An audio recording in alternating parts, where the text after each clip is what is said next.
Good morning, everyone, and welcome to the Budget Committee meeting for Monday, the 12th of December. And welcome to councillors and staff and anyone that's watching us via live stream today. I'd like to now open the meeting and just request any leave of absence or apologies. I don't think we have any, do we, at this stage? No. So let's keep moving through. Recognition of traditional owners. Thank you, Councillor Duff. I'd like to acknowledge country and the land where we meet this morning, the Waka Waka land, and acknowledge the elders both past, present and emerging. Thank you.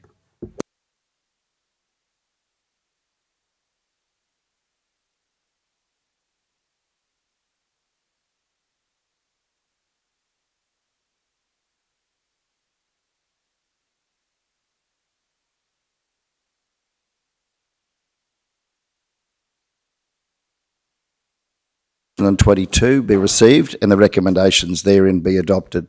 Do we have a mover? Councillor Duff, seconder. Councillor Potter, thank you. Any speakers to the vote? Those in favour? Carried unanimously. Thank you all. Okay, we'll move on to the next item. Thanks. I'm working off screen.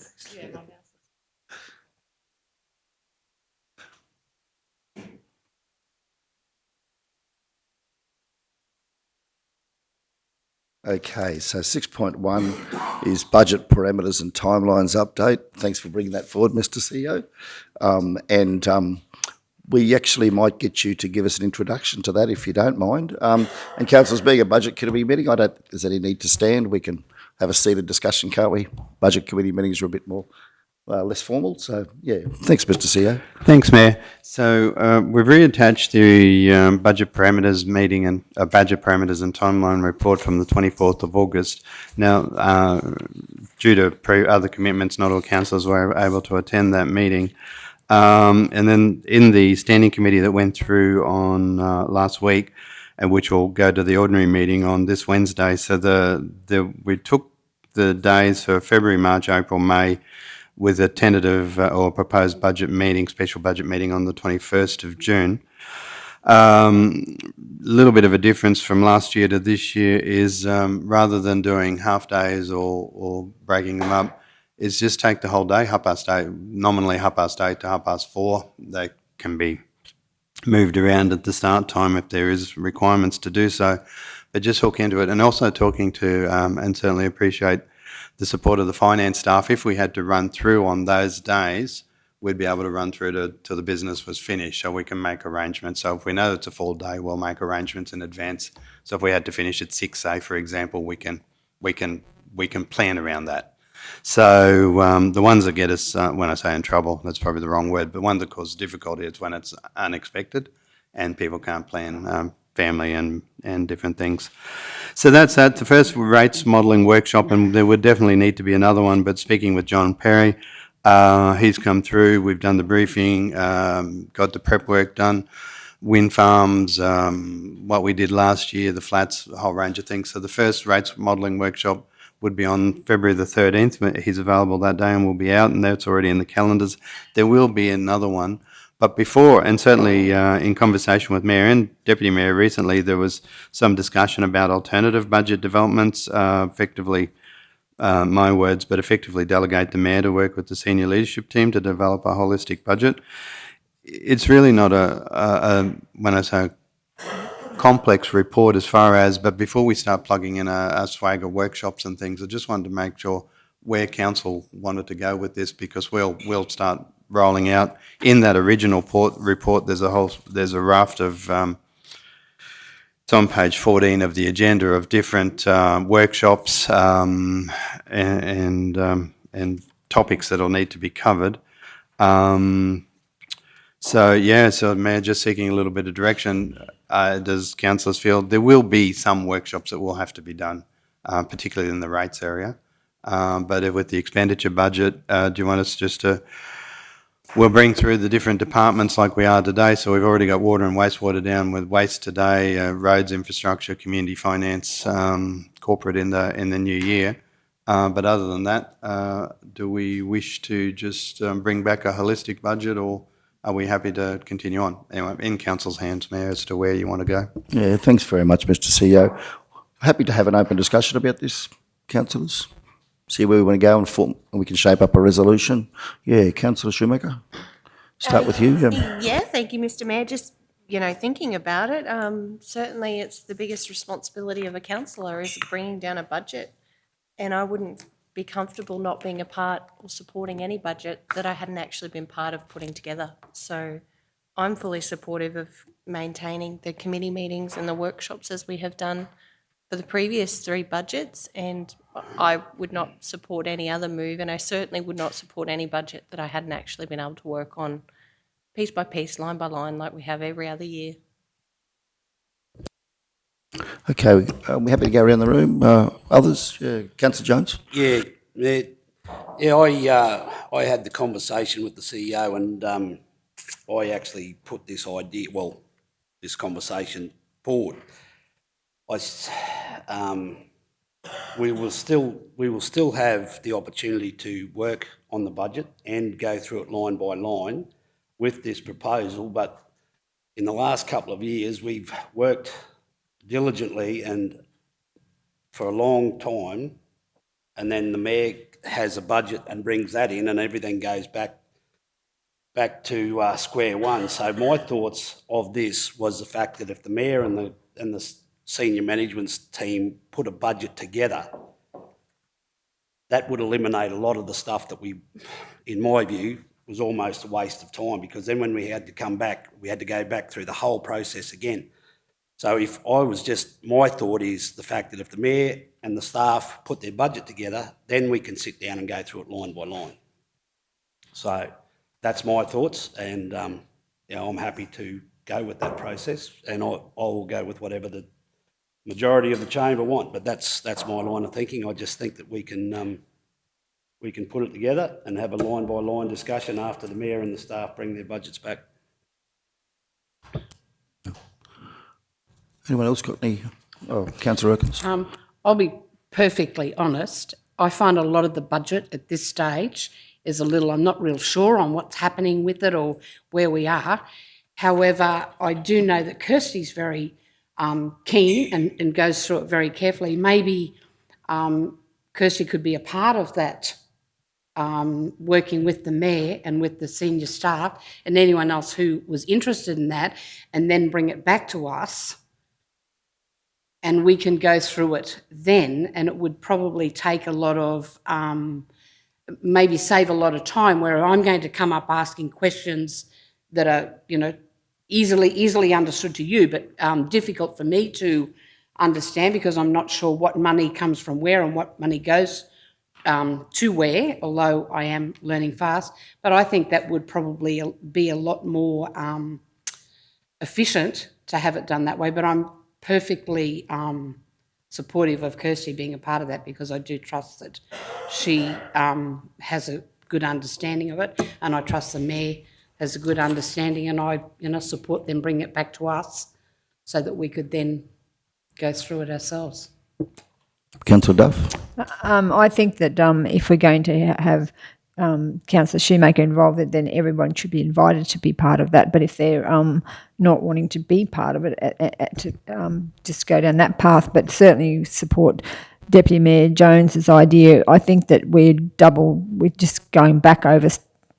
We keep doubling up, and that way I'd like to see the Mayor because he's an accountant and he can work, and it's also his portfolio, to put forward more of a holistic budget and then bring it to us rather than us doing it in bits and pieces. I just think it's not very efficient, and I like to see the full picture. So I'm really keen to follow the process that the Deputy Mayor has suggested, but invite the other councillors to be involved if they want to. Councillor Henson. Yeah, thank you, Mr. Mayor. Yeah, look, I agree with everybody's sentiments around the room, and it's a challenging time, Councillor Erkins, you will find in the next 6 months.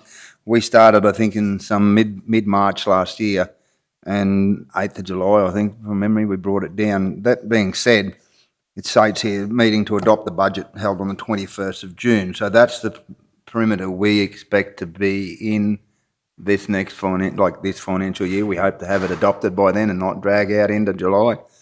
I think that's a positive step. We tied up staff last year for long periods of time, debating and going round and round and round and round and round in circles that, yeah, we were long giddy before we even got up out of our chairs. But, I support the fact that you, Mayor, can work with our departments and certainly bring back to us, and as courtesy Councillor Shoemaker has said, I'm happy to be a part of any and all of it along the way as well. So, yeah, we've got a lot of work to do. Councillor Potter. I actually agree with everyone in the room, to be quite honest. So I agree with Councillor Duff and Councillor Jones, because I think that's a really good idea. And I do like the idea of everyone being invited, specifically Councillor Shoemaker, because of, with her audit committee credentials as well, I think should be really good. But I think all of the councillors, as Councillor Duff said, should be invited to that committee if they choose to go. Thank you.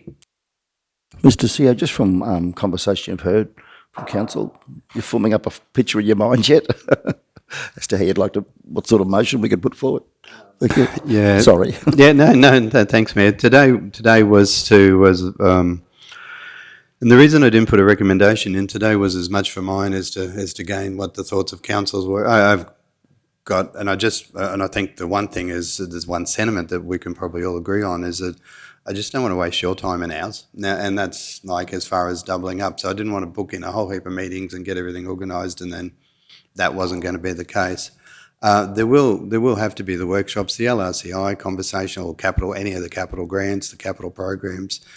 There would have to be something. I suppose if I've got Councillor Jones's suggestion right, this was predominantly around the operational arm of the budget. The capitals tends to be what causes us a fair degree of time delay as far as getting a consensus of opinion onto the capital programs. Water's pretty much nailed down actually, which is great. So hoping that we can roll that across the others. It would be. Yeah, I haven't thought of the words of a recommendation, Mayor. I must say, I'm just thinking how it would work going forward, and so we're happy to take suggestions.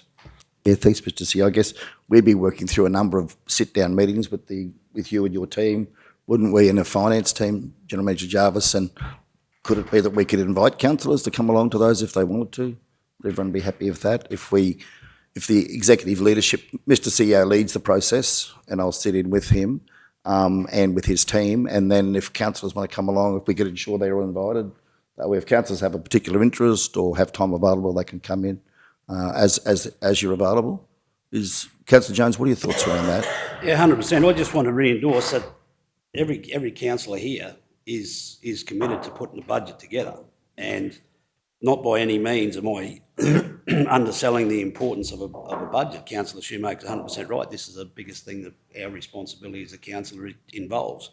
But the CEO is exactly right. It's just around the operational, and I honestly believe that when you bring back a draft budget, we still have the opportunity to sit in this room and nut it all out. It's not, whatever you produce is obviously not going to be God, it's not going to be the written budget. So we have the opportunity, and these are only my opinions, but I just think we still have that opportunity, and Councillor Henson's already touched on it. We had staff and we had a lot of people and a lot of time consumed here last year and the year before. And my thinking is that when we put a budget together and we work through the whole process, and then you've got your own personal thoughts, Mr. Mayor, and you bring it in, and then we go back to the same thing and we go round and round and round and we go over it again. And I just think it is a possibility for us to give the staff and yourself and any council that wishes to be there the opportunity to put the budget together, and then we have the opportunity, I believe, that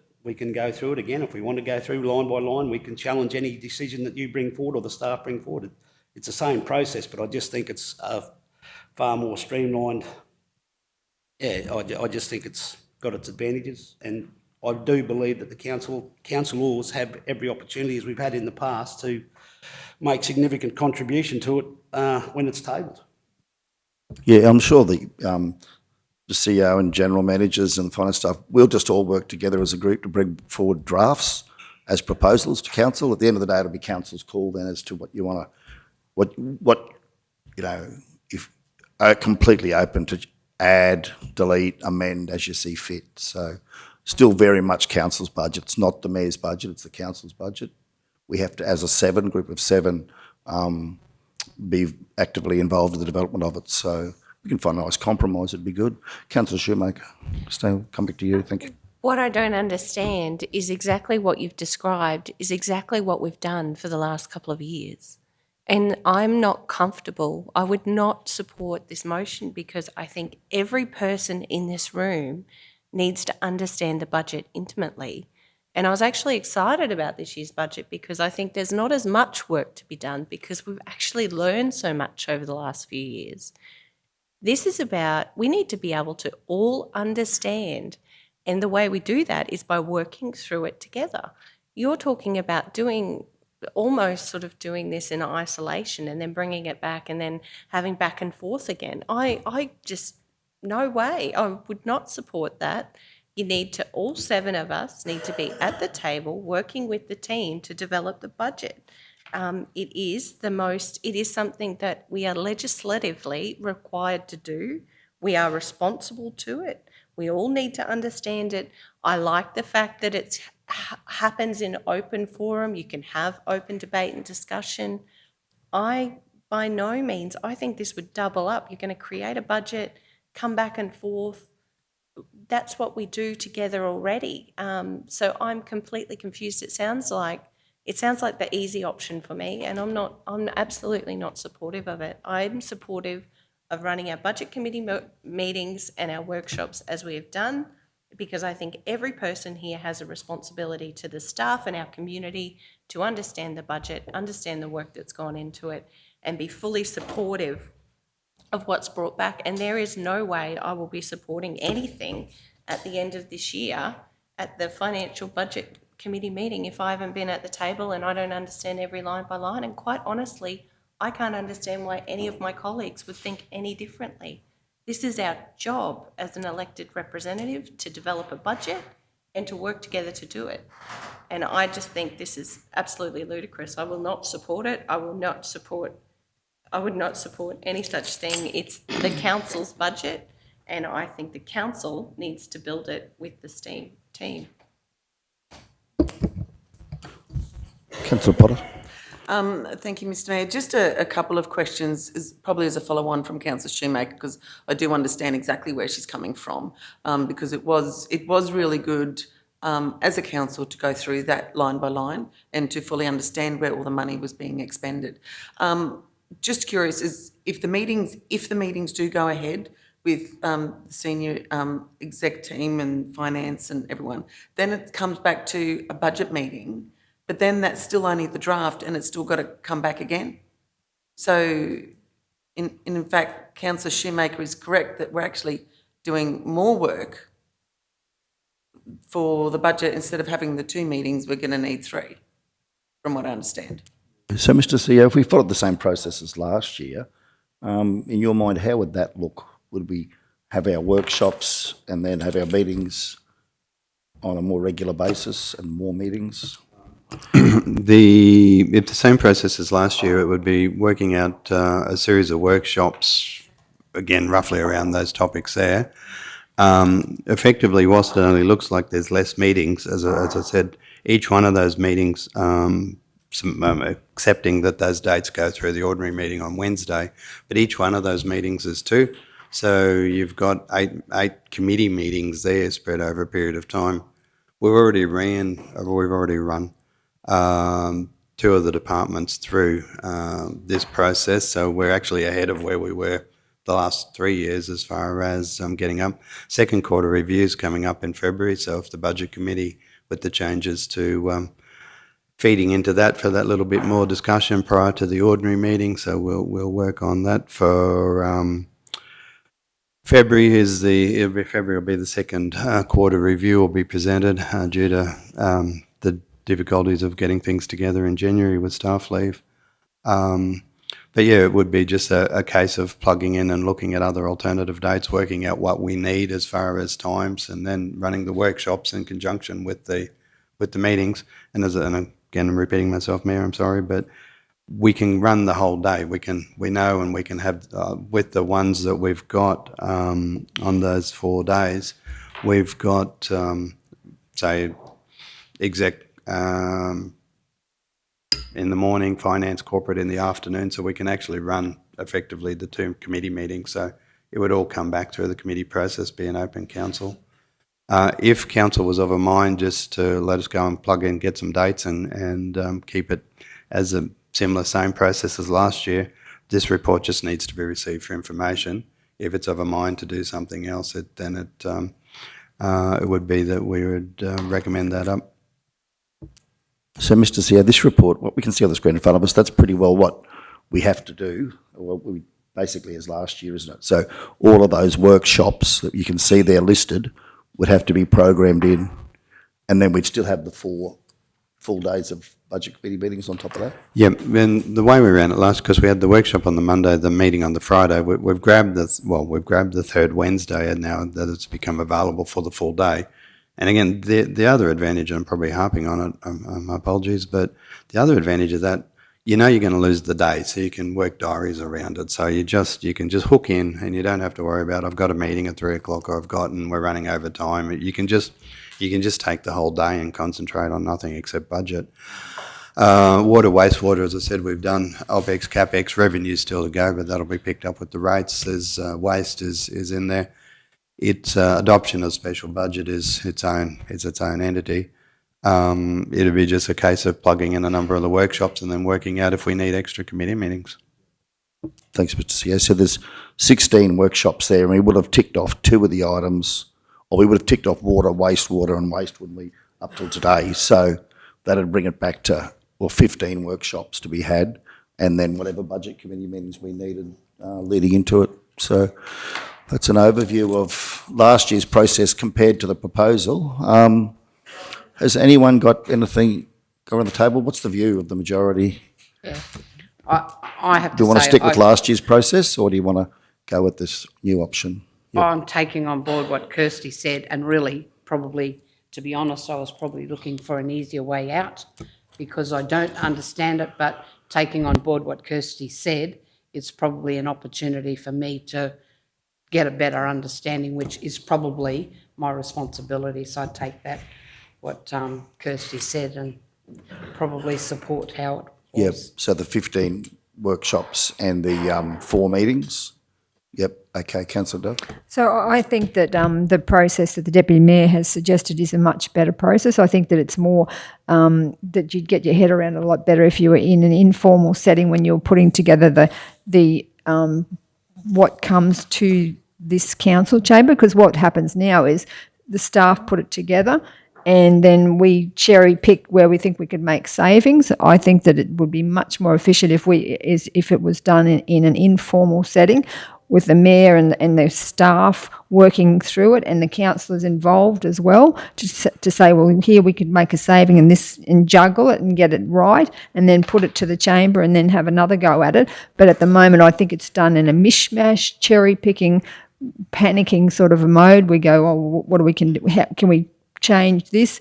And the staff go, oh, well, you can't do that. And we go, what about here? Whereas if we did it in a different setting, I think you could get much better outcomes, and I think that you, Councillor Erkins, would get a much better idea of what it looks like if you listen to the putting together of the actual what we're presented with, rather than it just comes here and then we just, like I say, cherry pick. So I'm absolutely supportive of what the Deputy Mayor has suggested. Keep going. We might come at Councillor Hensham. I think we'll go back and finish. Yeah, thank you, Mr Mayor. Yeah, look, can I just say, in experience, and Councillor Erkins, the first year you fly blind. Honestly, you do. The facts and figures, in my personal experience, you fly blind. You come in a couple of months, you're going through reams and reams of zeros and dots and more zeros and more zeros.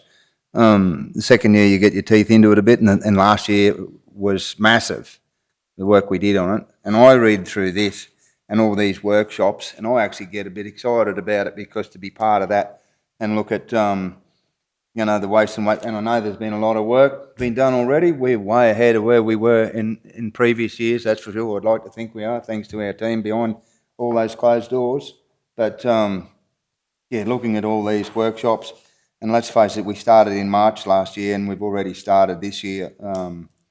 Yeah, I think really it'll be a much easier process from having the experience previously. And like I said, I look through those workshops and I look forward to them. Yeah. Councillor Potter? I'm in agreement with Councillor Shoemaker because I do enjoy going through it line by line. Thank you. Councillor Jones, you're comfortable to go with the majority? Yeah. Yeah, I'm probably the same as you, happy to work with whatever the majority want to do. So it seems as though, Mr. CEO, we're going to stick with the same process as last year, so we just receive this for information? Yeah, okay. All right, everyone's happy to work through all those workshops, we'll lock all those in, and then have our budget committee meetings following those? Yeah, okay, yep, no, that's fine. All right, so can we put something down there, Linnell, that received information? We can get this one wrapped up? Yeah, okay. All right, so we just move a motion to be received. Yeah, well, I'll just move that the report be received for information. Do we have a seconder? Yep, Councillor Henson, thanks. Those in favour? Yep, happy to go to the vote. Those in favour, be received for information? Yep, okay. We've got Councillor Shoemaker, Perkins, Potter and Henson, yeah? Okay, and those that don't agree? Councillor Duff, Jones and Otto. Okay, so that's been carried 4 votes to 3. Thanks, everyone. It was certainly worth the discussion. A good discussion. Rightio, so what's the next one on the agenda there, Linnell? Sorry, just to see you. It's the, I'll just get to the right page, sorry. Okay, so, Mayor, did you want me to, it's the sustainability policy. So this is a part of, leads on from last budget committee meeting we had where it talked about the some of the overarching aspects of the path to surplus, for want of a, I've got to think of a nice name for the project as we go, but PS is sort of doesn't work, path to surplus, PTS. And I would acknowledge there is a very huge similarity to Noosa's policy in this space. We've canvassed a number of different councils, and I take the opportunity to acknowledge their past CEO, Brett de Castle, who does a lot of volunteer work over at Cherbourg. And the conversation came up with Brett at, I've joined the Cherbourg Audit Committee as a volunteer representative to help them. And they're going along really, really well in that space, given it's the first year they've ever ran their audit committee. And we were talking about this, and Brett kindly gave me a copy of their document. So it leans and has it leans very heavily and leaned into the NUSA framework. It's put on today. It won't come back to council until the new year. So this is again, it's for reference and discussion. There's only one slight amendment I'd like to make to it as it currently stands. Well, there'll be possibly 2. So and one will be later in the year. The scope on page 21 of the agenda, the asset sustainability, those ratios will change, but they won't change at the moment. At time they're correct, and so it will change with whatever the state ends up doing with the financial sustainability ratios. That paper, the final draft of that has been circulated. That's an interesting read. If councillors haven't had an opportunity, they're going to go on a different path for different size councils. Some of it is a little bit complex as far as how they're going to work it, and I'm yet probably to be convinced in my own mind that it's actually going to make it better, but we'll see what the final result. So that on page 21, so there's no need to change it at the moment because that's the legislated ratios that we have. On page 22, when we get to operating surplus, the first line, council will ensure that it maintains an operating surplus each year over the life of the 10-year financial plan. That's where we want to be. But given, and we've seen this last year with financial assistance grant, where it nets itself out, where we have the cash in the bank, but the surpluses move around. The 5-year rolling average And basically, so that we're not adopting a policy that puts us in breach in the first year because we've got a deficit this year predominantly based around the financial assistance grants payment, Council will ensure that it maintains an operating service over the 5-year rolling average of its statements. So that 5-year rolling average is that tick we're currently sitting at was presented at the last meeting. The 5-year rolling average for last financial year still sits at us at 500,000. So we're in that space. So anyway, happy for discussion, Mayor. That's certainly the aspirational target, and that's the whole point of doing it, is that we end up in a surplus position, and it would be something radical. But if we did end up with I suppose in breach of the policy, it's a tick or a cross. But if you ended up with another level of government that made a payment or did something to you that gave you a $2 million deficit for a year out of the 10 years, you probably wouldn't want to cut your organisation to shreds just for that year and then try and put it back in next. Anyway, probably waffling a bit, but that's the only line in there. And we left it in there in the original to show you the original. That's certainly Noosa's aim. And that, as I said, that's our aspirational target. But just it's whether you want to put the aspiration. Council will change the word ensure out. Council's aspiration is that it maintains, which is probably a bit washy, but rather than adopting something that we're not compliant with before we adopt it, like in this financial year. But certainly the desire is to be in surplus. Thanks, Mr. CEO.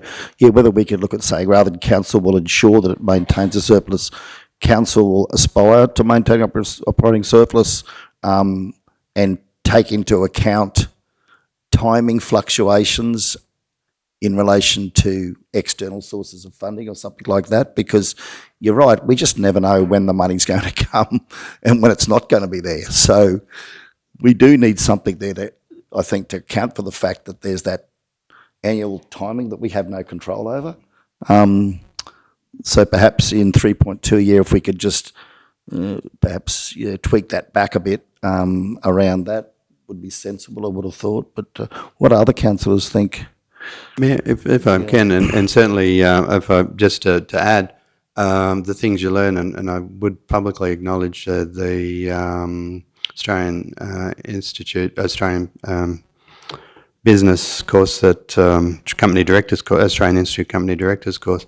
One of the ones that got me, and you're probably more familiar with it through private sector, but with government finances, EBITDA, earnings before interest.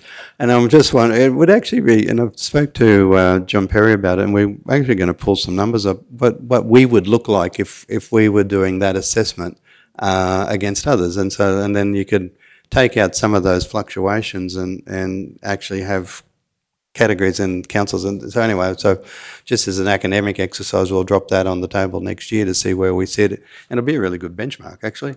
And picked up a heap of information out of that, and would actually like to thank all councillors for supporting me doing that this last 12 months. Whilst it was difficult, it was very, very valuable.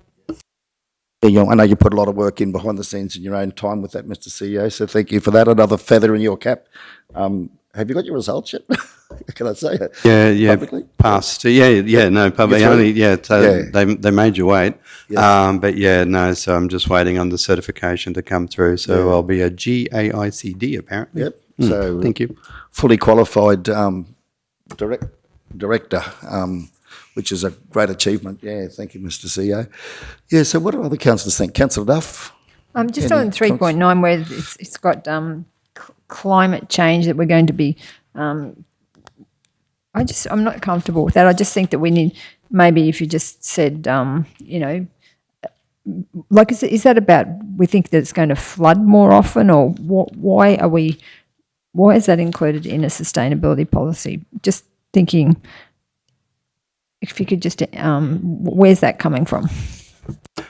Through the Mayor, where it's coming from is organisations being public or not prosecuting a debate for or against, but certainly we're doing our environmental sustainability policy and this next, and that's in the current operational plan, it'd start to linking all these documents together, but also the impact of business as usual through changes and fluctuation in the weather. Now, people get all hooked up, whether it's climate change, whether it's not, whether it is, whether it isn't, but there's certainly impacts on business as usual that's caused by events. Again, as I said, it's when I say we're not committed to it, it's put in there for discussion, but it also then certainly links into the environmental sustainability policy Council's asked us to draft up, and so that'll be coming in third quarter. So we've done the prep work on that for the operational plan this year, and that one will be presented to Council for adoption before 30 June. So yeah, happy to take direction. That's what I said, Mayor, today is a discussion point, happy to take direction, what's in out. Mr CEO, just on that, if council was prepared to consider it, rather than use the words climate change, because there is some debate around this out in the public, isn't there? It's only shown twice there, in one in the heading and one in the first line. If we were to change that to extreme weather events, EWEs, extreme weather events or something, would that be a little bit more politically palatable to the broader community?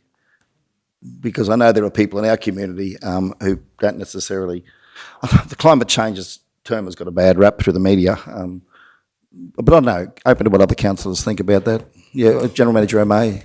Oh, yeah. Sorry, yeah. Yeah, through you, Mr Mayor. Yeah, I was just going to make a comment just with the reference to climate change, and normally from an operational position here, we take the view that whether you believe or don't believe in climate change, it is impacting our operations. If there's legislative changes, there's increases in renewable energy targets that impact on energy prices and that. So whether you believe in it or not, the legislative framework and the operational framework we operate in is impacted by that whole debate. So that's sort of generally, one consideration with climate change, whether you believe in it or not, it is still impacting us. And that's through some of the legislative framework that we operate in.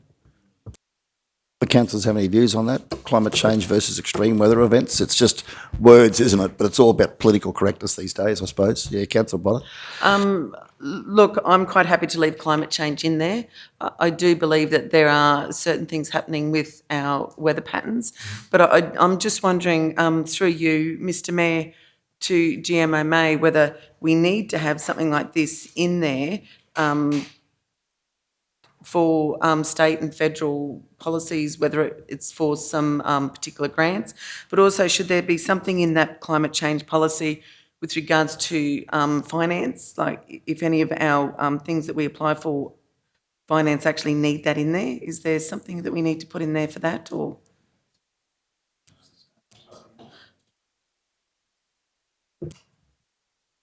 I think, Councillor, we'd probably pick that. As I said, we've got the policy, the environmental sustainability policy, and we've started to reference that in a few things.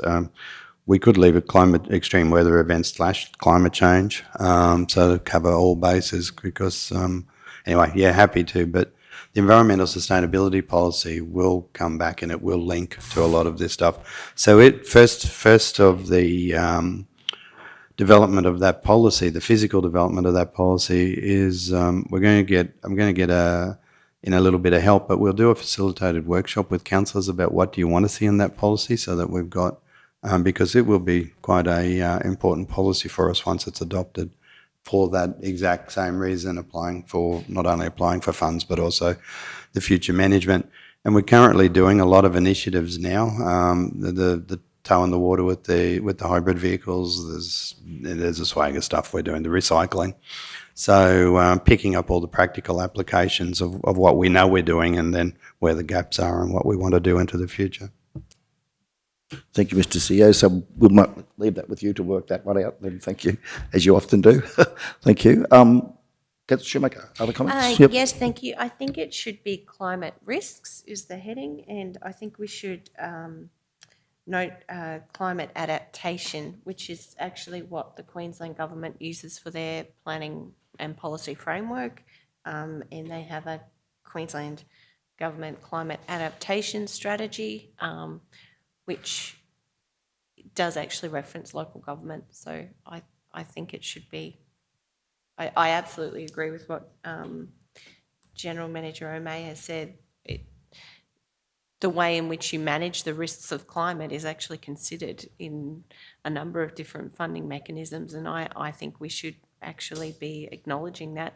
It's not whether you do or don't believe in climate change as such, and I know it's gotten a dirty name over the last couple of years, but I think it is our ability to adapt to climate change is important and should be acknowledged in our planning. So I think climate adaptation is the right term.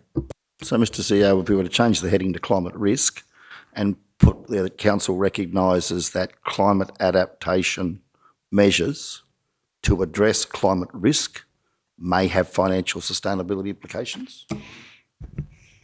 Does that pick up the intent? Okay, yeah. It's Shoemaker. Yeah. Councillor Duff. Thank you, Mr Mayor. Yes, I would be happy with that. I 100% support that change. Okay. Anything further from anyone? No? We might leave it with you, Mr CEO, to have a look at that 3.2 around your comments in relation to aspire to operating surplus, taking into account timing fluctuations in relation to external revenue or something of that nature, so that we can at least have that in there as an out clause, if I could use it for want of a better term, where those things impact us without any control, beyond our control. Yeah. You happy with that, Mr CEO? Yeah, thank you. And thanks very much to you and to our CEO and General Manager of Finance and our Manager of Finance and all of your team for bringing that forward. Yeah, thanks. That's a good initiative, yeah. Okay, so, sorry, you guys. Thank you, Mayor. Through you, Mayor. So it'll be as amended, and if we list as amended sections 3.2 and 3.9, rather than as presented. Thank you.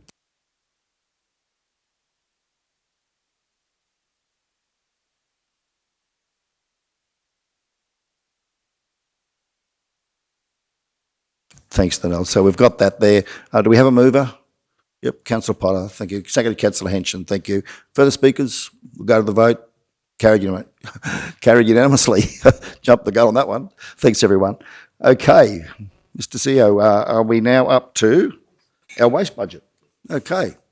We'll hand over to the team. Yeah, thanks, General Manager, through you, and welcome, Darryl, Manager Darryl Brooks. Yeah, thank you. Yeah, thank you. Through you, Mr Mayor. Yeah, so this morning we're dealing with the waste budget, so I'll just do a quick introduction. We'll hand over to Darryl to run through the operational part of the budget, and then we'll cover off on the financial at the end. But yeah, just thought we'd run through the service.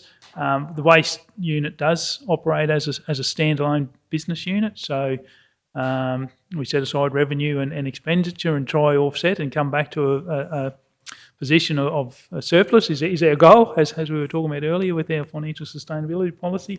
We do have, I think Council be aware, we do have those admin recoupments, so the waste budget, similar to the water and wastewater, do pay an internal cost back for the administration, things like your payroll, your creditors paying the bills and that. We don't have our own payroll people, our own creditors people and that, so we use the organisation, so there's an internal recoupment for those costs. So yeah, as I said, we'll run through an overview of the operations. We'll run through some of the operational and those activities that we are looking for completing in the next 12 months. And we'll also go through some of the risks and headwinds we do see in this space.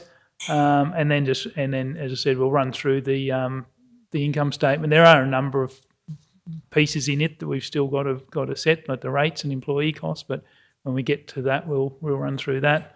So we have got the PowerPoint. I might hand over to. Hopefully this works. Just take a while. So yeah, I'll hand over to Manager Brooks, who'll just run through the operations of the waste department. And it's probably easier, I suppose, as we run through any queries, we can answer them as we go along. Yeah, thanks for that. So the first slide, or the next slide there, I suppose waste is broken up on the way we look at it is into two components, the waste collection side of things and then the waste disposal. So that's all your waste facilities. And obviously, we're out to try and provide, that cost-effective and environmentally responsible service in both of those regards. Up there, we've got the legislation that sort of frames what we can and what we can't do. Obviously, heavily regulated these days, and obviously with waste and recycling, the publicity's been out there a lot more in the last 5 years than what there ever has been previously. So we've got the main items of legislation there, the Waste Reduction Recycling Act and regulation. So that has certain obligations on council regarding waste strategy and waste planning going forward. It also provides for the state government waste levy, which we'll talk about shortly. The Environmental Protection Act, that's the overarching document, I guess, that frames our environmental authority. So that's our right to operate document. So that lists all our waste facilities as well as other functions and activities that council undertakes, such as water treatment and sewage treatment. But obviously, we've got a whole list of licence conditions that we need to comply with that particular document. Obviously, the waste levy requirements, that was reintroduced back in July 2019, I think it was, by the state government. It has having a significant impact to our resourcing regarding the amount of reporting that is required, and this is an issue fronted by those councils that are within the state waste levy zone area. But we've got a separate slide on that later on. Waste education, so you would have seen we've been out doing a fair bit of waste education leading up to the introduction of the curbside recycling service, and that education will continue through early childhood centres and schools in the coming years.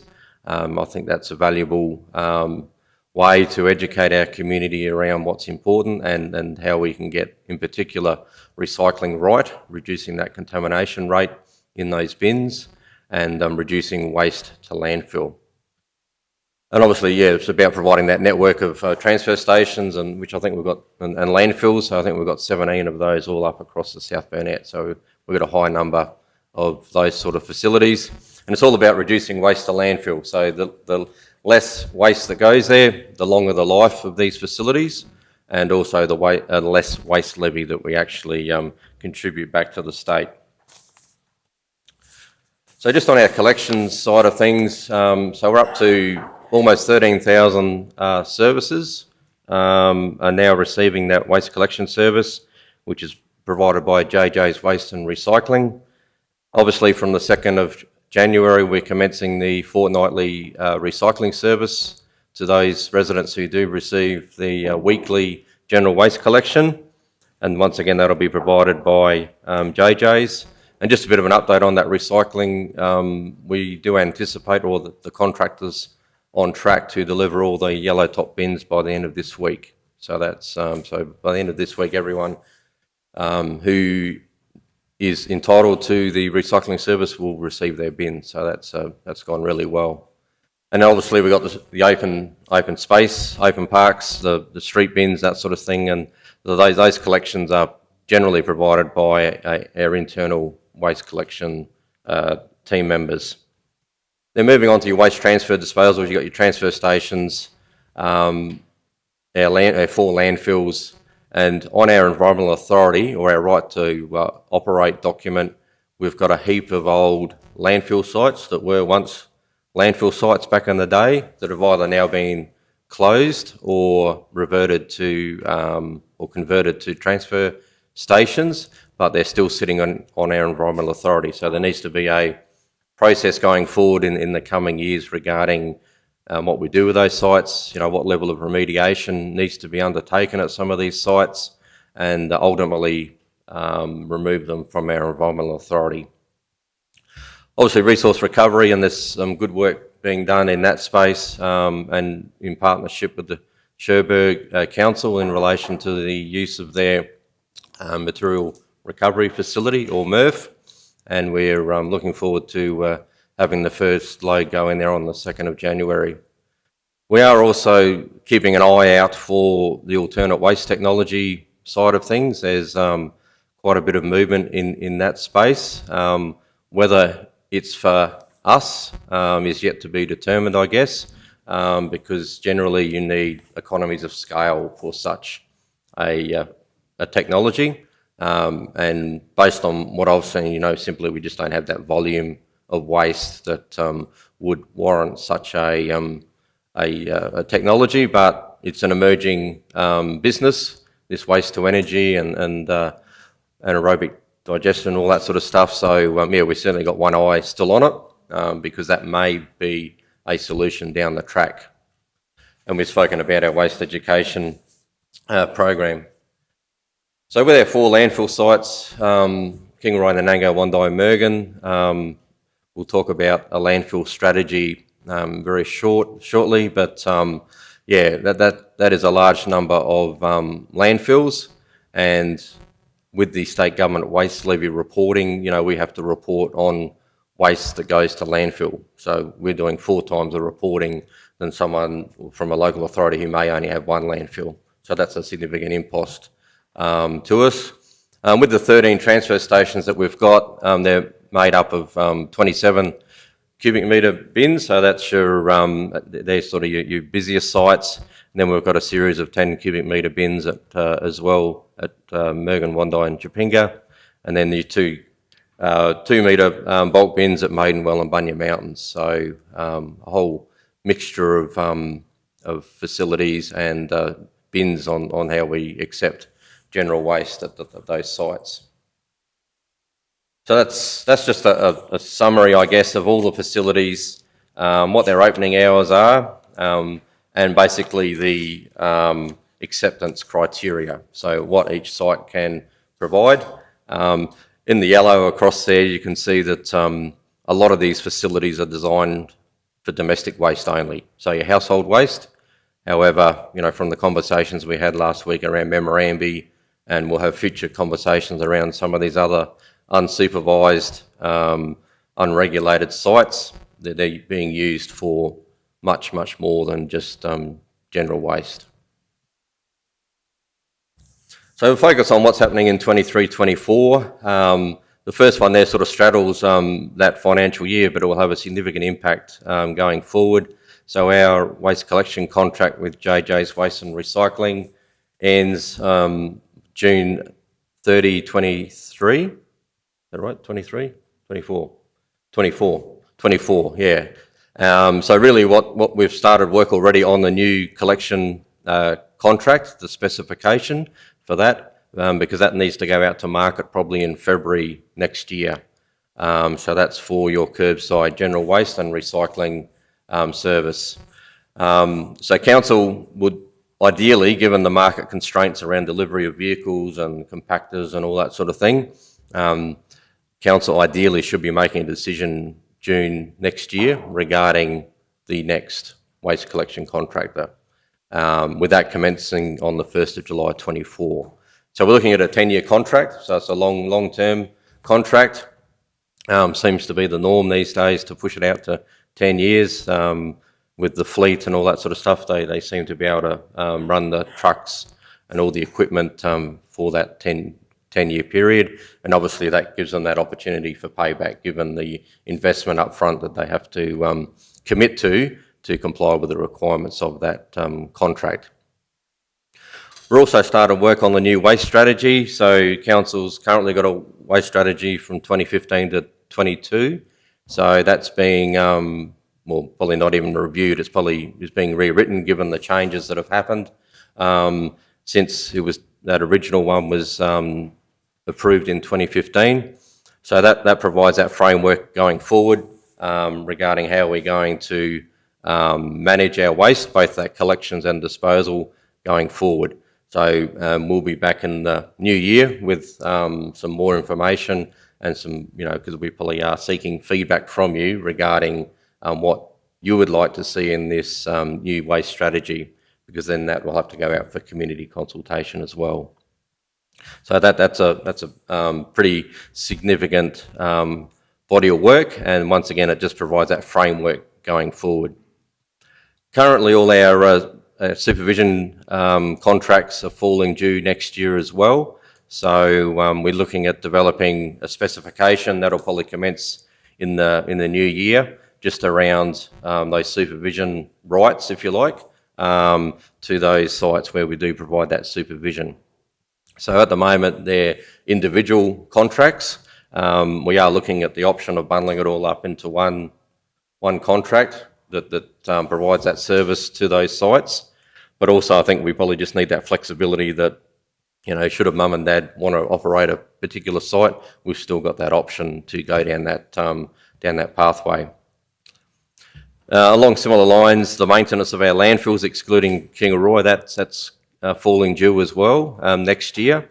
So we'll start work on that once again in the new year regarding the new specification as to what we want that contractor to undertake for us at the remaining landfill sites.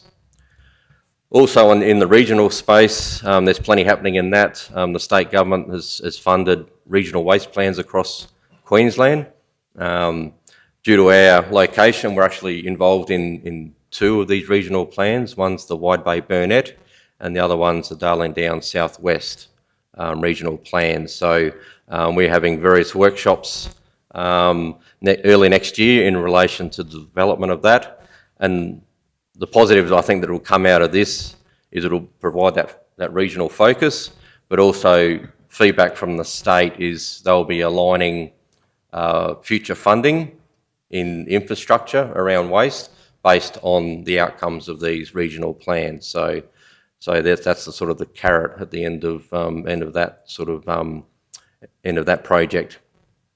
And the other work scope that we've got is amending our environmental authority, our licence to operate, and we've got a slide very soon just in relation to some of the deficiencies in some of our thresholds regarding what we can and can't receive at our landfills. So just on the waste levy, so just some background, as I mentioned earlier, it was introduced in July 2019. Currently, the rate is $88 per tonne for every bit of domestic waste that goes to landfill. So started off a little bit less than that, but obviously it's going up with CPI each year. So $88 per tonne for everything that goes to landfill. And then this is where I mentioned earlier, you know, the administrative impact it's having on administering this levy on behalf of the state. So to offset the impact of the waste levy on domestic householders, the Premier made a commitment that the waste levy wouldn't have a financial burden to the mums and dads. So what the state government initiated from the outset was a prepayment to all councils, and this prepayment was based on the tonnage of domestic waste to landfill 2 years prior. So if you had a cracking year of waste to landfill 2 years prior, your levy prepayment was quite good. But if you had you know, doing waste reduction and all that sort of thing, and you didn't have as many tonnes going to landfill, you didn't receive as much of that prepayment from the state. So what happens is each month, as part of this waste reporting, we report back to the state how many tonnes have gone to landfill for that period, and we give back to the state a portion of, well, this financial year we received $1.4 million up front.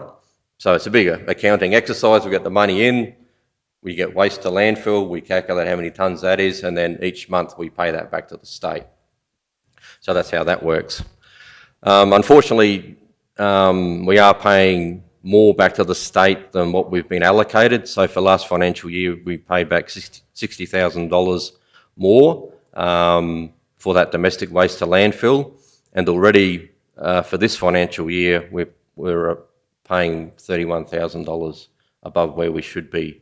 So that's having a significant impact on our budget. And just noting the prepayment for next year is actually, I think, $55,000 less than what we got this year.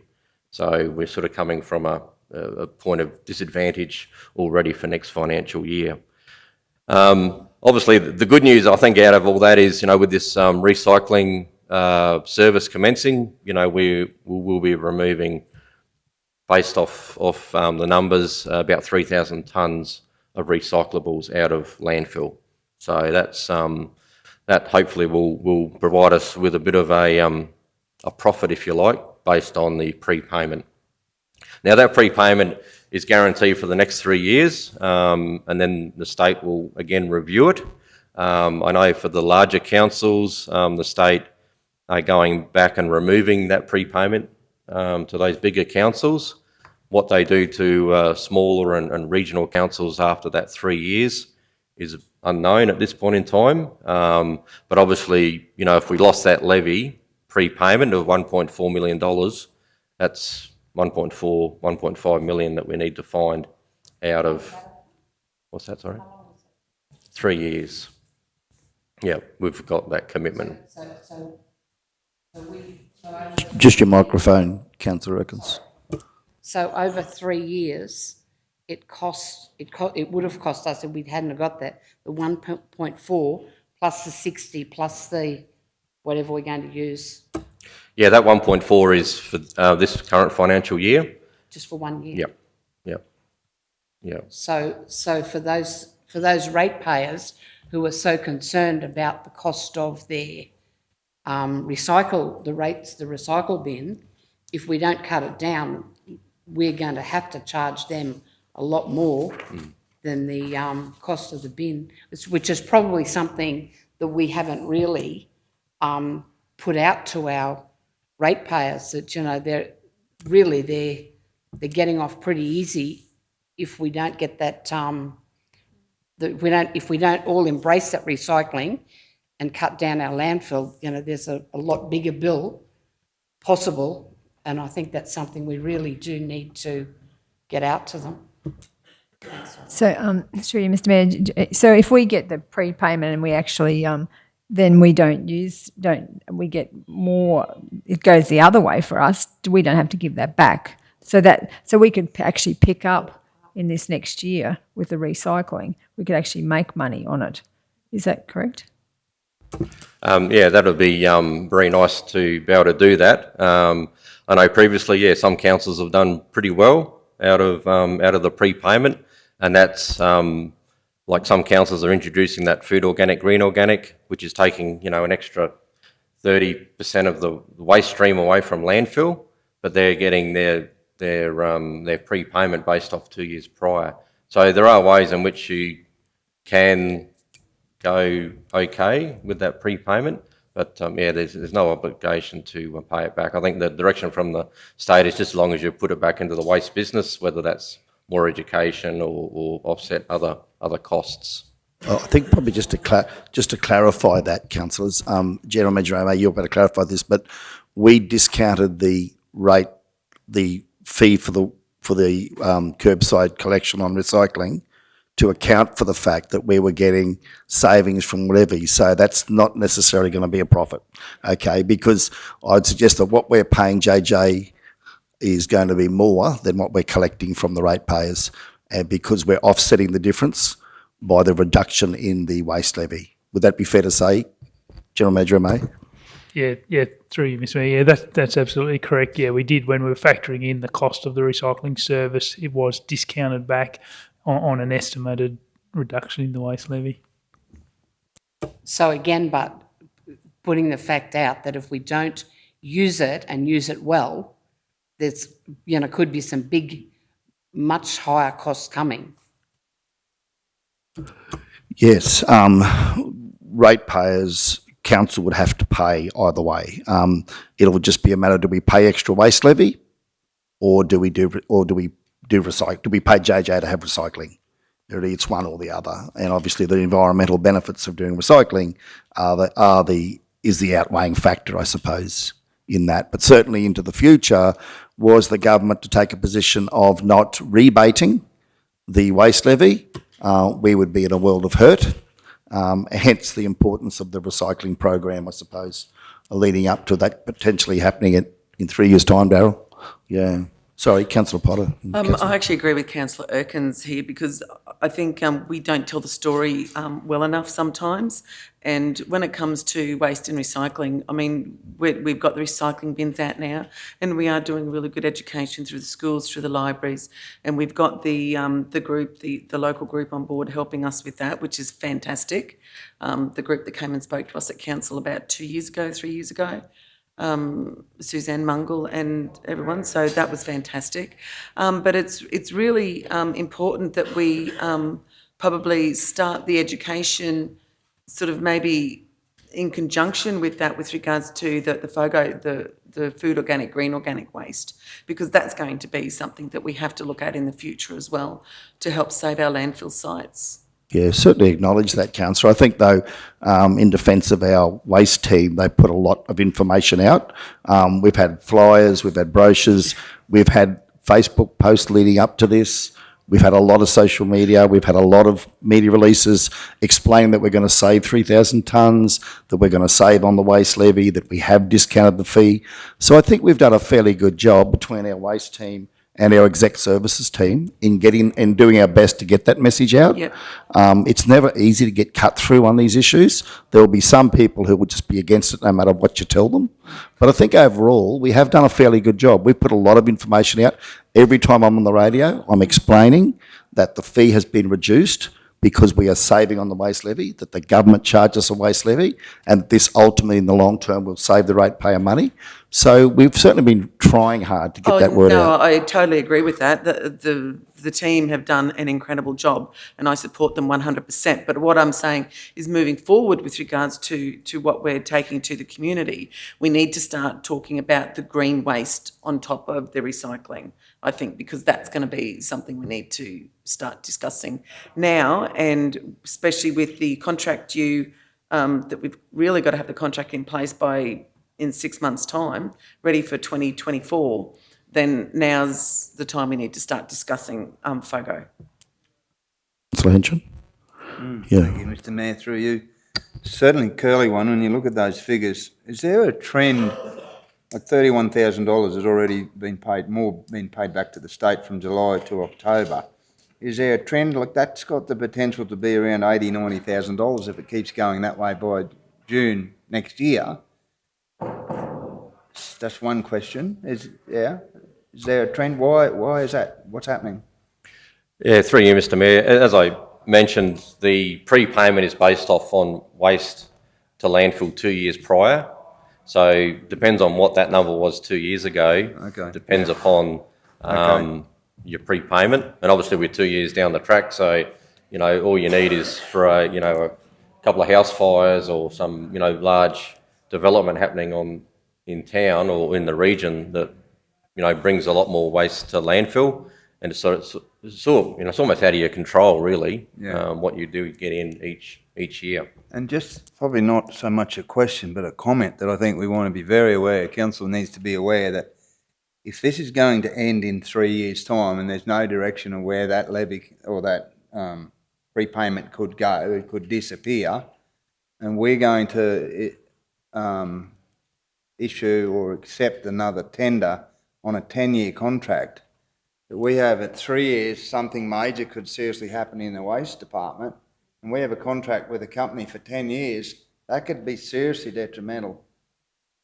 How that contract and that tender is accepted or worded, or the costings of it, like that's the curly part that could have some serious cost implications to it. Yeah, that's more a comment than a question.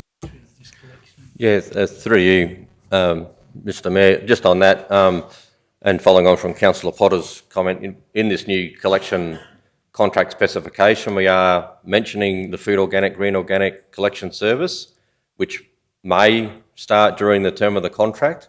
So obviously that needs to be a council decision with all the engagement and all that leading up to that decision. So we're keeping it as flexible as we can. What happens, 7 years down the track with legislation, we don't have a crystal ball that will tell us. So it's really, with any good contract, you've got that option of variations and negotiating those variations. So yeah, I think that the key or the core activity is obviously picking up the roadside, curbside bins, What happens outside of that, well, then we need to go back and talk to the contractor. Councillor Duff. Through you, Mr Mayor, just a question just with the community perception. I've had people even this morning angry because we've put out recycling bins in front of businesses that are not operating. And I guess that's just there's nothing we can do about it because everybody has to have a bin, but it's just not a good look for council when we're doing that kind of stuff. And it's been seen as wasteful, actually, putting a bin in front of a closed business. So I just wanted to know how we can sort of, whether we need to get some media around that or how that's, the perception out in the community is not good around that. And also we've got clubs like Lions clubs and different ones concerned about their future viability because they've relied on those recycling bins, like the recycling that they've put out, and now they're thinking that they're going to lose that income. Have we considered that in our, like at BP Dam, for example, the Mergen Lions make it's $700 every 2 months. Is that something that we've, what are we doing around that? Yeah, through you, Mr Mayor. Yeah, that's an interesting question, and I know like the introduction of the container refund scheme has had differing impacts on different community groups. Some that have taken up the challenge of being a point for those containers to be returned. They're doing okay. I know other material recovery facilities and other groups that were doing something similar but didn't take up that the containers for change. They're obviously missing out on income. So I think it comes down to people's behaviours, I guess, as to who they wish to have their recycling or their commodity to go to. And I think probably what you'll find is a lot of people that support those community groups now will continue to support those community groups rather than going off some other tangent. So that's sort of the historical side of what I've seen in the past. Thanks very much, Daryl. Okay, any further questions on that slide? Moving on. Move on. Yep. Next slide. Sorry, Mr Mayor, I just didn't answer the other question about the businesses, where we're putting them in front of businesses that aren't operating. Yeah, apologies for that. Through you, Mr Mayor, what we've asked our contractor to do, and obviously he's driving around to all these premises weekly, is where there are bins that are, because obviously we don't want that, these bins sitting there idle, 4, 5, 6 weeks' time. It's just to make a note of them and then we'll come back and collect them, remove them. That's a good answer. I'm really happy about that. All right, so just moving on to some of the operational concerns, and this probably supports, the decision or the discussion we had last week around Memorandum transfer station. But I think overall, we do have a high number of facilities that we have to go and service, which, will be covered off. We'll have further discussions around that next calendar year regarding what we may or may not be able to consider in that regard. And due to that, and how some of the sites are, getting used in an inappropriate manner, there is a fair bit of cost associated with servicing these sites and cleaning them up. Majority of the facilities don't have supervision or operating hours, so they're basically a 24/7 facility, which is opening it right up for abuse, illegal dumping, and all that goes with it. Liquid waste, tyres, commercial waste going there that we have to come back and clean up. So hopefully the model that we've adopted in the new year for Memorandum can be rolled out at some of the other sites to try and get on top of the concerns. And obviously the waste collection guys, they're the ones that are at the forefront seeing all this, and we're getting plenty of photos sent back to us regarding what they're confronted with when they go and service these bins. One of the biggest issues is this transportation of all these bins around the countryside back to one of the 4 landfills, because the sites aren't supervised, or there's no tampering or compaction of the bins at these facilities. We're basically carting air in these bins around the countryside. So waste is basically a logistics exercise. So it's about getting waste from one point point A to point B. But when we've got, bed frames and cupboards and all that sort of stuff thrown in some of these bins, there's a lot of airspace that's being wasted. So for those 27 cubic metre bins, we're probably carting 2 tonnes of waste in it. We should be carting 6-7 tonnes of waste in it. So it's about that, getting the economies of scale. But how we actually do that in some of these smaller, more remote locations is quite a challenge for us. We mentioned the facilities being abused by, some of the residents there. We don't have that control or access, or don't have control over what gets disposed, and we got that 24/7 access. So given the risks to council for having all these facilities, it sort of rings alarm bells, I guess, for myself regarding how much risk does council wants to carry regarding the behaviours that are going on at some of these sites. And obviously, they've got the clean-up of the illegal dumping and the increased costs and time to council regarding these sites. And as I mentioned earlier, we'll certainly be having more conversations with council next year. So just the landfill status. So what this table represents is obviously your 4 landfills. Your top line there is what your environmental authority approval limits to dispose of in a year is, and that's in tonnes. So Kingaroy, we've got a approval to dispose of less than 10,000 tonnes, Nanango less than 5,000 tonnes, and so on and so forth. So the next line down gives you the actuals for 2022. So as you can see, we've exceeded our approved disposal tonnage to Kingaroy. We're getting pretty close to Nanango, Wandai. Mergen's not so bad. So basically we're in non-compliance with Kingaroy in particular, which the Department of Environment and Science, or DES, is aware of, and we're just working through that. Once again, if we can remove 3,000 tonnes of recycling from landfill, that might correct it. That's a lot over in Kingaroy, isn't it? Because nearly 50% over. Yeah, correct. So I think on the next slide, Kingaroy accepts about 60% of all waste to landfill across the South Burnett. The next line is probably also a little bit of a worry, especially for Kingaroy being the more major landfill. It doesn't have that much life or available airspace left.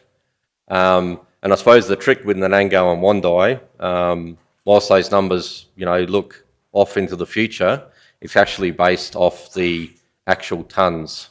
So if we redirected, 10,000 tonnes that went to Kingaroy, to Nanango or Wandai, well then those numbers would reduce quite significantly. So that sort of tells that story. Yeah, and then, so Kingaroy, some of the key issues there, we're landfilling outside of our boundary, and that's by about 25 metres. So we haven't just missed it, we've missed it by quite a bit. So we're working through with the state in relation to what the solution is in relation to that. Obviously, as I mentioned earlier, we don't have wave bridges currently at Nanango, Wandai and Mergen. So with that waste levy, when the JJ trucks or our guys enter those sites with those 27 cubic metre bins, there's no weigh bridge there to actually measure the actual tonnage to landfill. So under the levy legislation, we actually have to deem the tonnage, which is always a lot higher than what the actual number is. So that's really hurting us, and that's obviously contributing to why we're paying back more money to the state. We do have a approval and funding for a weighbridge at Nanango, which will go some way towards eliminating or reducing that risk. And we're just working through the design and location of that particular landfill. Because as you can see, when you look at it holistically, what is the strategy going forward? It's somewhat blurred. We've got non-compliance as if, we put more waste in Nanango and Wandai. Are those facilities, able to accept that extra waste? What sort of equipment do we need if we are sending more waste to these landfills? So it's a bit of a bit muddied waters at the moment, but I'm sure we'll navigate our way through it and come back with some options in the new year. So more on the landfill strategy, it's just what's that economical airspace that we got left, and it's probably not as great a news as Darryl, just before we proceed, Councillor Shoemaker's question. Sorry, Darryl, just some alarming realities there. Just with the discussion you said around Kingaroy and the non-compliance, so we're non-compliant by 3,000 to 5,000 actual tonnes of waste. It's quite a large non-compliance. Is there a risk for a DES fine, or how does that actually work? Yeah, through you, Mr. Mayor. Yes, there is that enforcement pathway that DES may wish to choose. So we are working through answering their questions at this point in time regarding the reasons why and what we're going to do to rectify it. Obviously, getting that environmental authority amended is a push it up to the next threshold is something that we're working on, and the state are aware of that. But yeah, certainly there's the risk of some form of compliance or enforcement action. What that looks like, not too sure at this point in time. And did we see this coming, or did this take us by surprise? Is this because of growth this year, or is this, in line with what's happened previous years? Yeah, obviously, as populations grow, as population grows, everyone generates more waste. Therefore, you see those numbers slowly increasing if you do nothing, I guess.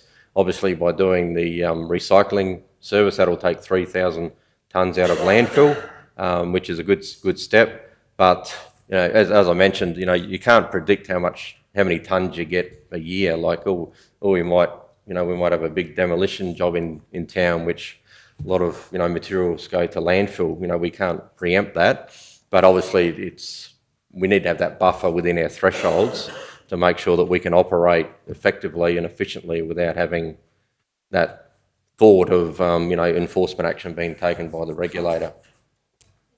It was just it actually related to the slide before, but the waste services, the frequency, I believe we've got 17 different transfer stations.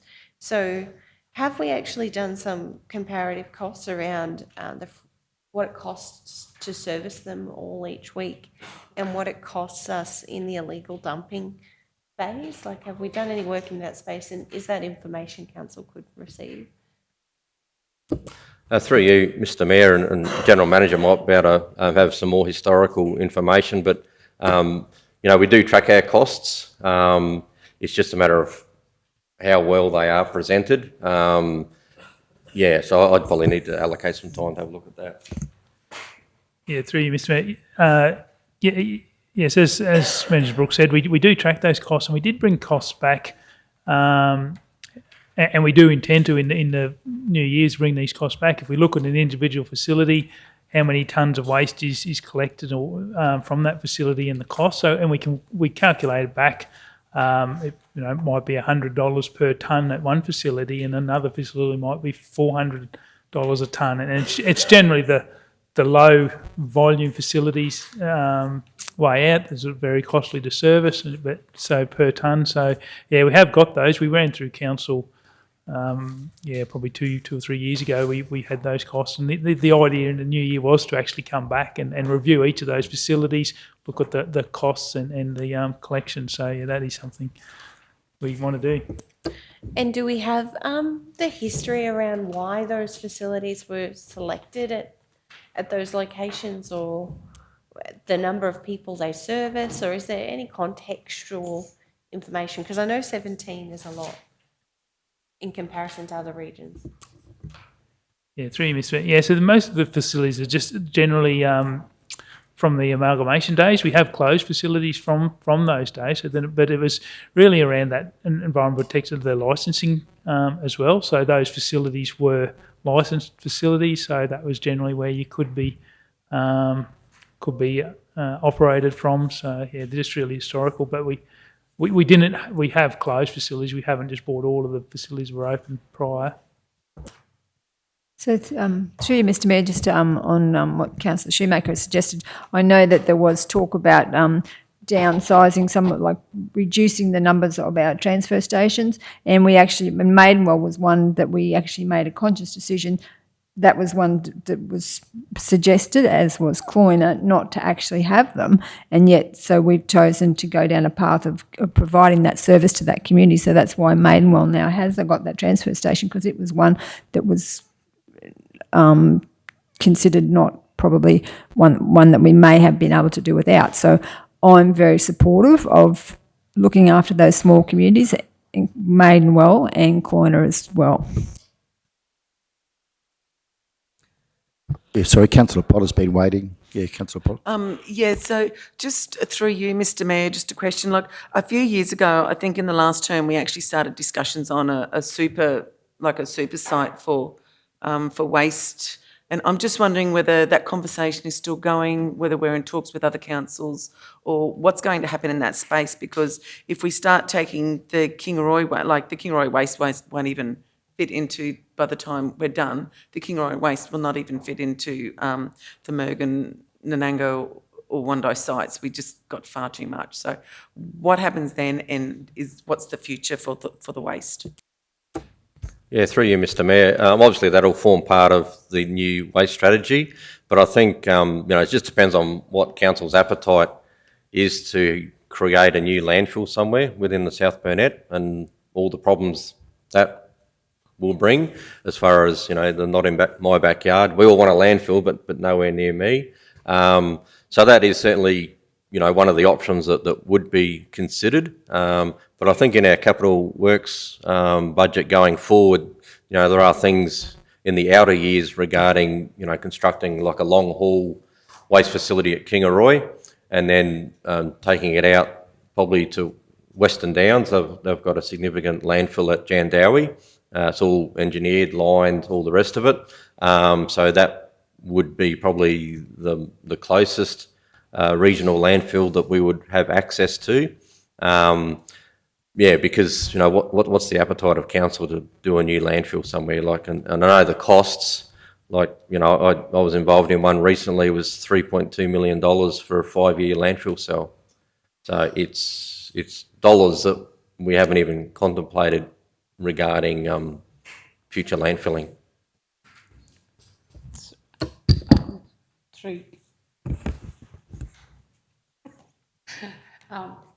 Do you have any idea, or probably an estimation of how much the recycling may cut down on a percentage? Do you have any idea? Yeah, through you, Mr Mayor, we anticipate about 3,000 tonnes a year. So that will buy us time, but what did we put about? Yeah, about a third. Yeah, yep.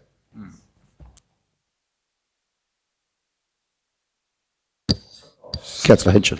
Heavy in thought, aren't you? Heavy in thought about waste. And again, it's more a comment. These figures are concerning when you see how much we're over in the Kingaroy, but just be well aware that with all the renewables that's going to take place in our Burnett, we are going to be smashed with waste.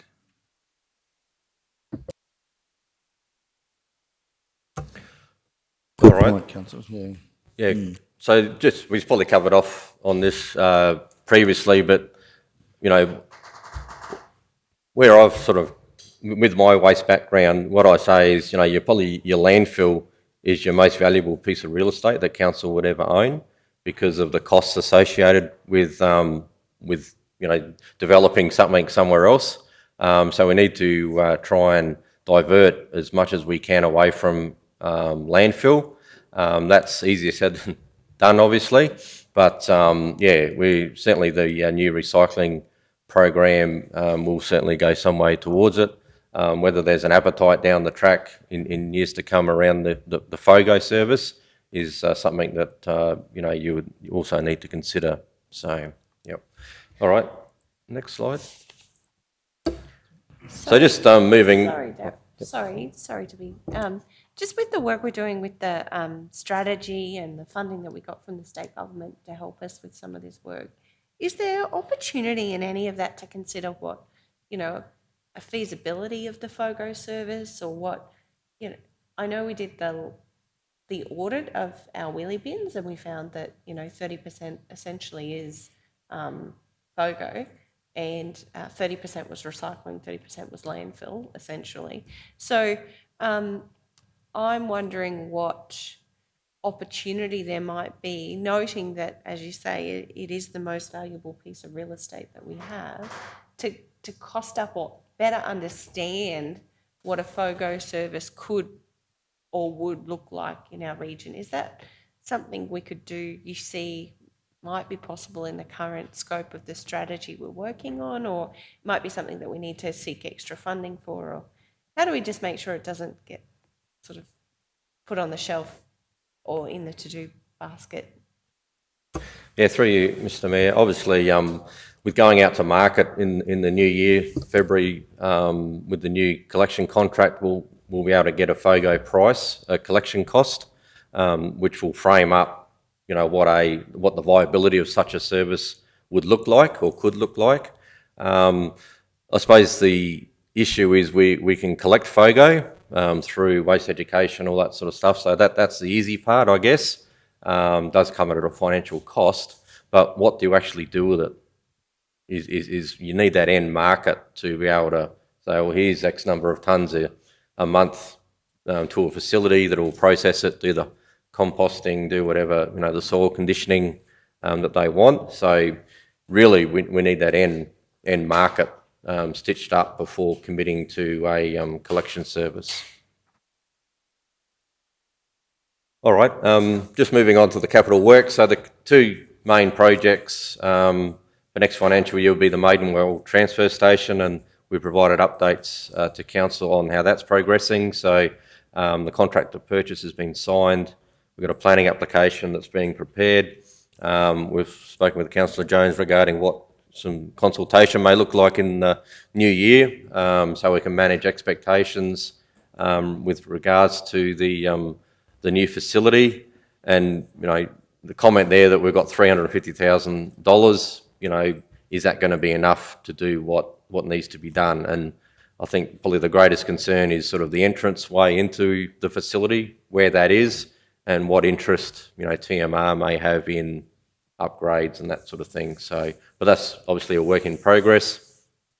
And as I mentioned earlier, we got the funding for the weighbridge at the Nanango Waste facility. So, so we're just trying to locate the optimum location for that, avoiding any historical landfilling that's occurred there, because we can't build weighbridges over old landfills. So, yeah, so that's a slight challenge, and also trying to predict where that landfill activity will take place going forward, so it sort of all makes sense in 5-10 years' time. Daryl, just on that Maidenwell one, this is something the committee's been waiting for obviously a long time. You're going to commence in early 2023. Will we be in a position to kick that off next financial year, the construction, because you've now got the land sorted out?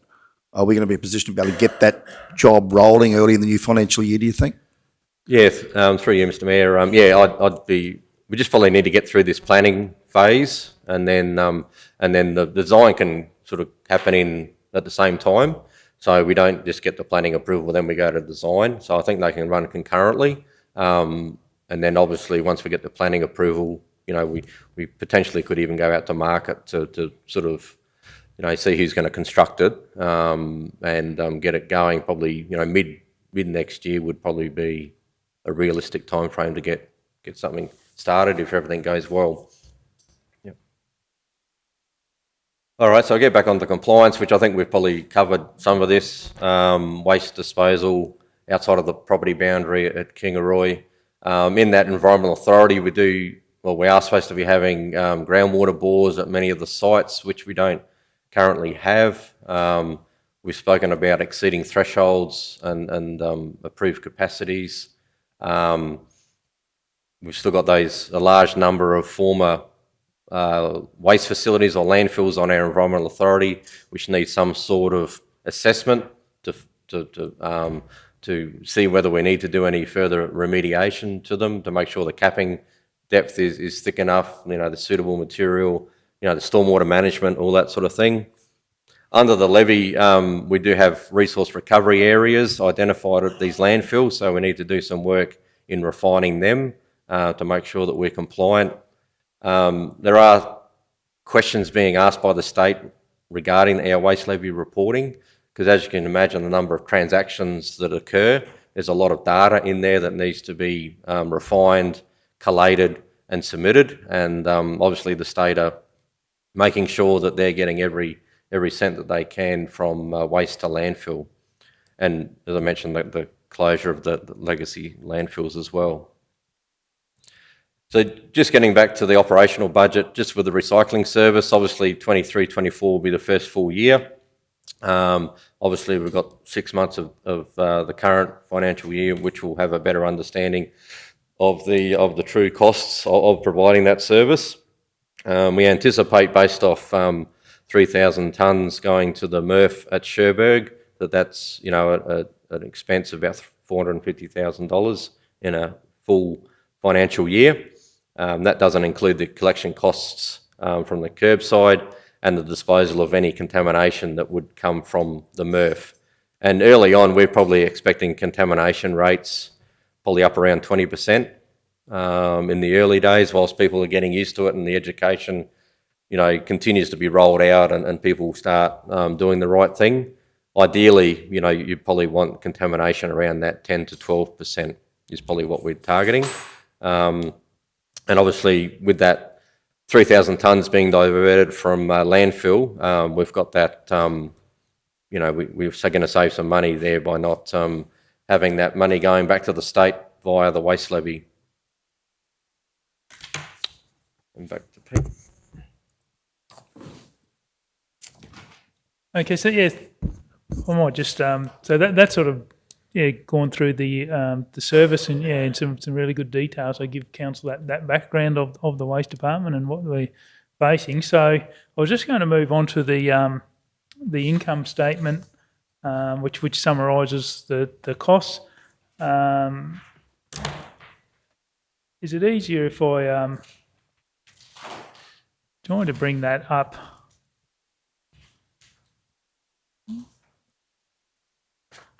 See if that's going to work. No, it's not. Anyway, so you've got it in front of you anyway. So what we've done, just a few things as we work through this. The employee costs. So until we haven't amended the employee costs. So until we go through those wages and we get the results of the enterprise bargaining and those details, they can be factored in. Depreciation, we will determine depreciation once we've got the revaluation, what the indexing will be.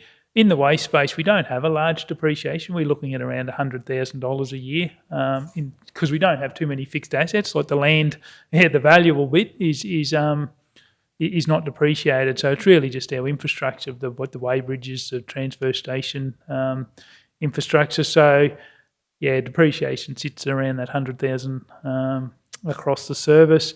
Rates and charges, so we haven't calculated. So you'll see in the income statement they're basically just set the same as last year. So this will depend on the rate modelling discussions. The other one, we haven't landfill provision. So the unwinding of the discount. These will be calculated as close as possible to the end of the financial year because they're such variable. I think if you remember, you'll see on the income statement last year's figures varied by about $2.5 million with the changing interest rate. So it was a massive accounting impact on the budget. So those ones, we've just got best guess estimate at the moment, I suppose. And as we get closer to the end of financial year, we can have a bit better because they'll be based on those interest rates around that May, June. So those sort of are the riders around it. We have included a 3.65%, which was the indexing on materials and servicing that Council was looking at this year. Then we've just gone through and had a look at what impact that had on the budget and adjusted some of those where we knew there might have been sort of some ups and downs. The other impact, and as I work through the statement I can explain this, is the impact on grant. We did get that grant last year for the waste study. Because that's over the 2 years, we've reduced it in both income and expenditure. I think we had the illegal littering grant too, which has been reduced.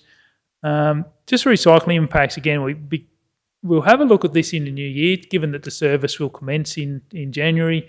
We'll have a lot better idea of things like those contamination rates, how much waste is coming back, and any of the hiccups and those sort of things. So, yeah, hopefully in the new year, once we've been operating for a month or two, we'll have a bit better idea of that.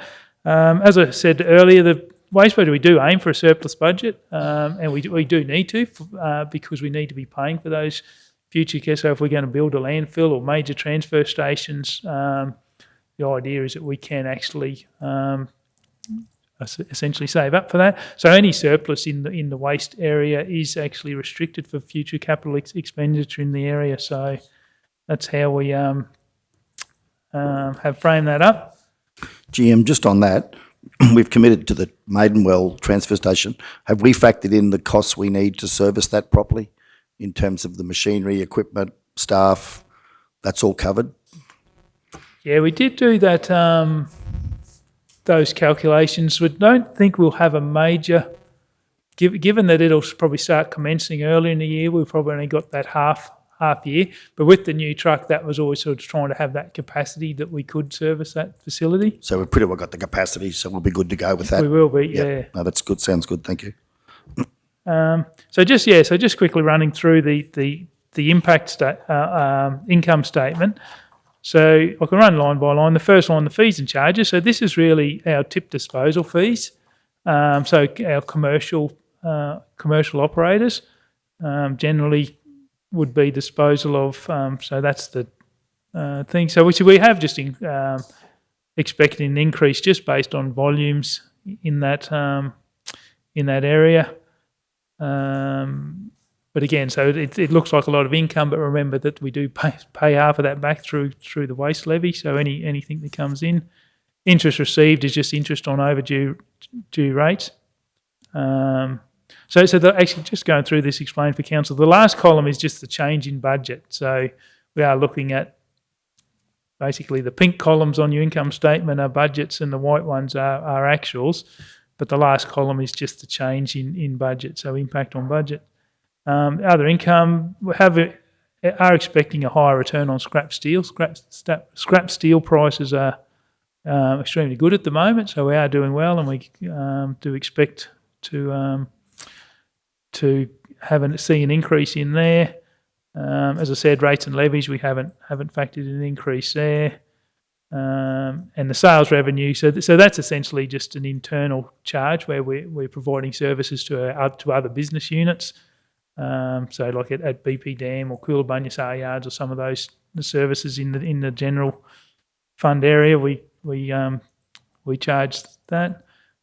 The grants and subsidies, so you'll see a reduction. We've only budgeting 75,000, so that's what we expect to have remaining in that waste study funding. So that's why you see a fair reduction in our operational grants next year. There was an illegal littering program that runs out this financial year, so we won't have grant funding for it next year. That grant was a 60-40, so it has been. We have a reduction in the expenditure side, but it was 60% grant funding, so it's I think $150,000 grant to start with. That's why we've got 75. It was 250,000 expenditure. So in the expenditure side, in this financial year, we've only got 125,000 budgeted there. That'll be refined at the end of the year, just depending on sort of invoicing and we can reconcile that. Moving on to expenditure side. So depreciation, as I said, we'll review that sort of close to the end of financial year. Employee benefits, finance costs. So that's where your our finance costs are the loans too. So we haven't. So they'll be just reviewed at the end of financial year. Materials and services, as I said, that's a slight increase there, just with the indexing. Plant hire, just seeing just a little bit higher increase in utilisation. So sort of based on our movements at the moment, and that is some of the servicing, some of those transfer stations, like the trucks going out there. So that, the more we have to service those, so that the higher costs we do see. And services, we have got the reduction in there, and a lot of that is related to that that waste study that won't be funded next year. So that's been a reduction there. But we have also factored in, as the manager said earlier, most of our contracts for supervision and maintenance come due in this financial year. So we have had to factor in some expected increases in those contracts for those. But generally overall, we have been able to maintain that surplus. So you can see in the pink the surplus of 340,000. It was 380 last year. So the 41,000 is just a change in that in the difference in budget. But we are maintaining a surplus position. Just gives us a bit of a base as that we've still got those discussions around the fees and charges, employee costs. So there are a lot of adjustments, but we have been able to sort of maintain operations around there. We were hoping to do some good signage improvements next year. Have identified some money probably in that materials just to increase some of the signage and directional signage around the sites. Is sort of probably one of the really minor projects, but simple things that we can do to try a bit better with that waste education. So that's the quick summary of the income statement. So. Yeah, thanks, GM. Councillor Rickles. Can you just tell me what's the difference? I know that Kingaroy, the Kingaroy facility, that's run by council itself? Yeah, so different. So council, we have a supervision contract in place, but we do the operational. So we do the tip, the disposal, and look after the thing. So compared to Nanango, they have a maintenance contract and supervision contract. Is that what your query was? The difference between? Yeah. So how do they work? So the other, I don't know how many tips do council actually maintain? Just Kingaroy? Yeah, essentially we just maintain Kingaroy, and we've got the compactor, and our staff do the waste disposal at the site. So the contractor opens and closes a gate and works the weighbridge. So they do that supervision, but we do the actual disposal. At the other facilities, they are contract. They are operated by contract. So whether it's supervision, Nanango is supervision and maintain, and then Wondai and Mergen, we have contractors that we engage to do the disposal, dig the pits and cover the waste. Okay, so why don't we do it all? Essentially, transport would kill it, like transporting. So we'd love to have that compactor that we have at Kingaroy. We'd love to be able to get it at all the facilities and get that compaction. But the cost of transporting around to all of those facilities, it is more economical to get those, say, local contractors to. So what's actually compacted? The rubbish. Everything. Yep. So what do we do with Nanango? It just goes, it doesn't get compacted, or? No, essentially, just what they can get with the machines on site. But we've got the dedicated compactor here. But like if they can push rubbish and with the loader and the tracks they can get a certain level of compaction, but not to the extent that you get with a waste compactor. And that they do the same then in the other? Yeah, the issue with, say, Wondai operates as a pit disposal, you really don't get very limited compaction. Yeah, again, it is just what the machine can do with pushing soil over it and compacting. If you get a certain level, you can push a bit of air out, but yeah, you just don't get so so when you said about, so I know at the tips in Nanango, I believe they have a tip shop. Is that actually run by the contractor that's there? Yeah, so they operate those and retain So what about the one things. in Kingaroy? That's not at the tip, is it? That's in. Yeah, town? no, that's operated by the, so yeah, they're not ours. We only have the scrap steel. We retain the scrap steel there, but the recyclable, those recovery items is through the contractor. So the supervisor in. Yep. The, In Kingaroy? I don't understand. So our council staff actually run so so we do the disposal. So the final bit. So we operate the landfill, but the material So recovery. if I go in with a load of rubbish and it's got a push bike that's okay and a fridge, who actually takes? So that's the contractor that provide the supervision. And then do we pay the contractors? Yep. To run the. Yeah. So, but the benefit, I suppose, everything that doesn't go into landfill, we're not paying the levy on. So, yeah, anything that can be recovered is a bonus for us. Yeah. So their contracts for those, are they run by the same? Does the same person run all of them? There is different contracts at the facilities.